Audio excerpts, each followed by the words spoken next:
Here is a deep time exercise that takes us back into the immensities of our past. We call it harvesting the gifts of the ancestors.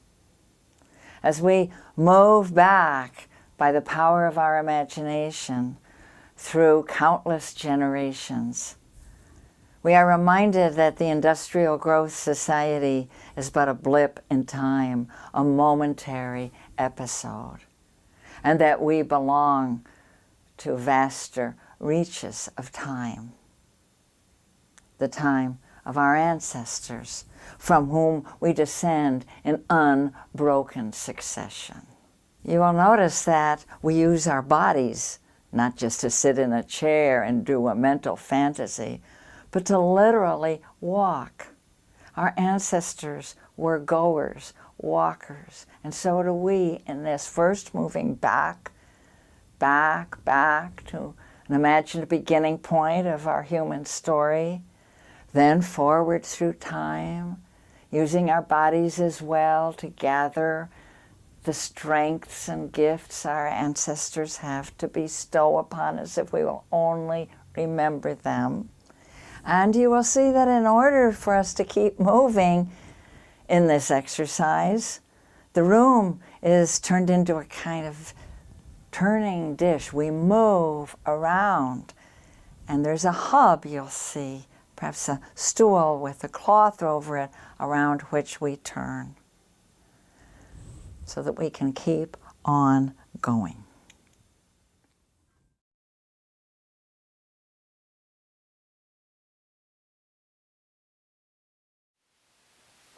This is a ritual. There's the explaining part, which I will do now, and then we will dedicate it and begin. So you will all dispose yourselves, surround the room as if you were taking your place on a wheel. It's a solid wheel. You won't be just in one circle. You will be putting yourself anywhere, as long as your right shoulder is to the center, to the hub of the wheel. And you will be moving around, first going backwards. The value in doing this as in a circle means you can keep on going and going and going. A friend in Germany experimented doing this, just doing the length of the room, but then when you walk the length of the room, you hit a wall. But this way, going in a circle, you just keep on going and going. So place yourselves around the room with your right shoulder to the center. And since you will be circling around this, if you're that close, you're going to make very tight circles. So let yourself stretch out. So you will be walking back through time, taking steps with your with physical movements. The movement of the body really makes a big difference, because the movement with the music I'll put on and the verbal cues I will give will help to trigger images that will arise in you. And we're going to retrace our journey, not as life in the universe or on this planet, but simply our life as our species, our human journey in planet Earth. So we'll start at this moment and then go back, and I'll give you some few cues so that we stay in sync. And then you will hear me ask you to stop, and that's at the hypothetical point of the beginning of our journey as humans, if you can imagine that as a point, but that's what we're doing for the purposes of this exercise. Then you will hear me invite you to move forward. So now you're walking forward, retracing your journey through time. And you will hear me invite you to harvest the gifts of your ancestors. And I suggest that it really helps to actually use physical movements and gestures to do this, to make it real, as if you were harvesting grains or fruits that from the ancestors' journeys. And we come back to the present moment. That's it. It's very simple. Now, as we do that, we keep our eyes half closed so that encourages images to arise from our imaginations, our racial memories, species memories, and but half open, a little light coming through, so that we can have a sense of where we are and navigate. Now, as we move backwards or forwards, we are going to sense people moving around us, maybe even brushing up against us or bumping into us. And if you get into, that's fine, because we didn't make this journey alone. Not one step of it.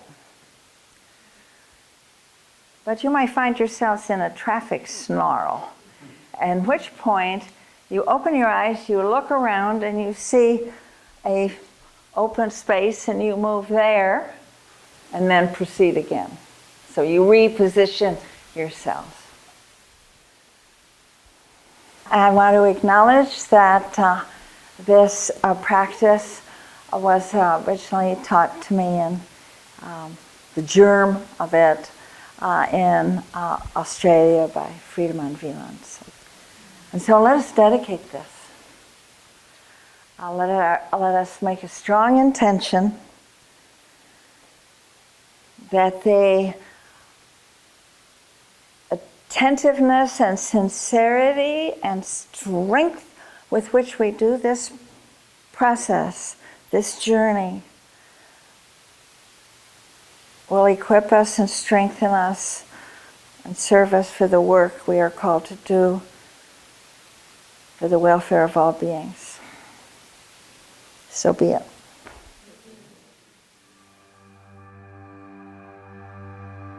It's 10:44 on the morning of August 12, 2005. You are at Land of Medicine Buddha in Santa Cruz County, California. And you are going to move back through time. Moving slowly, small steps, but still moving. Move back now through this morning.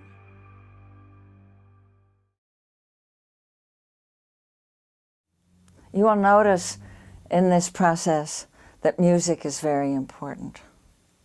Non-programmatic music frees the imagination. You will notice too that I mentioned at the beginning the person from whom I had learned this earliest version of this process. I consider it very important always to attribute an exercise to the person from whom you learned it or who originated it. You will notice too that we took time to dedicate the ritual, the exercise, as we have in many others, like the Truth Mandala and the Seventh Generation. This process of dedication, of clarifying our intention, also is very important because it lets the intention play so that our estimation of the exercise does not depend on how much we liked it or how it suited us, but because of the intention that we put into play. I hope you will notice that I didn't sentimentalize this journey. I don't want to do that. Our ancestors went through so much. There's no need to sugarcoat it. But boy, we need to remember now certain of their strengths that surely were there as they faced the unknown, faced hunger and hardship, as they built the cultural monuments that we cherish them for as well. At the close, people have had so deep an experience, almost always, every time I've led it, that it is good to let them be with it for a while, in silence. And so I ask them to simply stop and to sit down where they stop And then only after several minutes do I suggest that they, if they wish, open their eyes and look around and let their eyes meet another person and move to them to share, with words or without words, something of what that journey through time meant to them. No pushing. Lots of respect. This remembering of our ancestors' journey is cultural specific, and so it changes with the group you tend to do it with. So you'll be respectful. When I have led it in the Soviet Union, or former Soviet Union now, as I have several times, I've always enlisted a Russian who knows their whole historical sweep well and who can just step in after and guide it themselves. And the kinds of strength that we draw from will certainly depend, and you'll be guided by the cultural and racial and ethnic stories, the heritage of the people that you're working with.